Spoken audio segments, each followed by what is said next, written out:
Hello, and a Happy New Year to you all.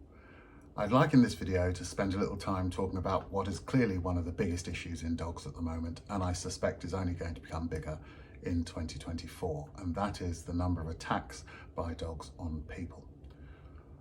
We've lived with dogs for tens of thousands of years. We've lived with them as pet dogs for thousands of years. And yet suddenly, in the last few years, they've suddenly started attacking us. I remember a time when they used to say a good dog never bites the hand that feeds it, and yet now there are apparently more people bitten by dogs that they know than by dogs that they don't know. They're now attacking the people who they are closest to. So why is this happening? There's only two possible explanations. Either dogs have suddenly decided to stage a mutiny, they've all decided that they're going to overthrow the world, or we've changed, and I think it can only be the latter. Now, I hear all sorts of other factors that may be playing some part. Maybe it's down to COVID. Maybe it's down to the lockdown and dogs weren't getting out and getting socialized. Maybe it's that we've increased the number of dogs, but I don't think these things are really determining factors. If we look at the fact that dogs are biting people that they know more than people they don't know, it makes it seem unlikely that COVID is the reason, because they're biting the people that they live with, the people they're most familiar with, not strangers. And if we look at the number of dogs, we've always had millions and millions of dogs in this country. And suddenly now they've all just decided to start attacking us just because we've got a couple of million more. I don't think that's the reason at all. I think that the single biggest problem that we face in dog training, and I know there are lots of people who aren't going to want to hear this, but it's that we've stopped telling dogs what they are, and more importantly, aren't allowed to do. That they cannot do this, that they are not allowed to do that there are no boundaries, that there are no consequences for making poor choices. And as we've seen with our children, the more we've removed consequences for making poor choices, the more poor choices they make.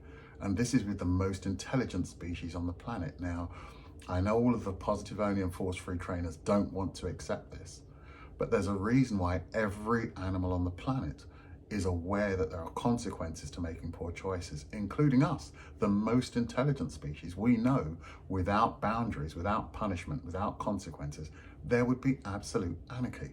And that's why we have to have it. That's why animals have it, because they understand that. And that's why dogs will punish other dogs if they screw up, because they know without that, it's going to end badly. But we've created a theory in dog training that says that we should ignore bad behavior, reward good behavior, and all that bad behavior will just go away. Well, if only. It would be great to be able to train. I would love to be able to train dogs using that technique. And if it worked, I would do it. But I have an obligation to the people who are paying me money to help them, which is that I have to give them techniques that work. No client should have to pay me to be told to go in the other direction or shut the dog away. They could figure that out for themselves. They shouldn't have to pay for that. What they want is how to be able to not shut the dog away, how to not have to turn and go in the other direction.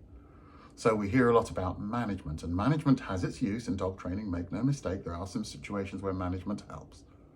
But management is not training. If my dog barks at something and I take him away from the thing that he's barking at, what he was doing when he was barking was trying to create distance. So by removing him, I actually reward that behavior. I give him what he wants. By just distracting him with food, I try and say to him, look, would you rather have this instead? And he says, yes, in this situation, I would rather have the food. But that doesn't teach him he's not allowed to bark at the person. It just says, if I find a way to distract him, will he accept that distraction? And you can do that for years, but it won't train the dog. I just recently watched a video of a well-known positive-only trainer who was talking about why punishment in dog training is bad and why we shouldn't ever correct dogs. And then he went on to describe his own dog, who he's had for 8 years, that was aggressive towards other dogs when he got it, and 8 years later is still aggressive towards other dogs, by the way. He admits that his dog finds training, conventional training, very, very stressful. That when he tries to train his own dog, the dog finds it very, very stressful. Well, this is a clue. If after 8 years of training, his dog still gets stressed when he tries to do training exercises, doesn't that tell you that positive-only training hasn't made the dog less stressful? Because his dog has never had to learn to cope with distress. how to cope when things aren't going the way he wants. Nobody's ever taught him self-control. And that's the thing that all of these dogs lack, is self-control. When something upsets them, they go, they lose their minds. Instead of going, oh, hang on, I probably shouldn't do that. They think they can do whatever they like. So to my mind, if you're working with a trainer and the trainer is telling you whenever the dog is behaving badly, distract him with food, lure him with toys, try and get him to want to do anything else, while that may manage that situation, just be aware that is not training. And that will never stop your dog going back to that behavior should he decide that he wants to.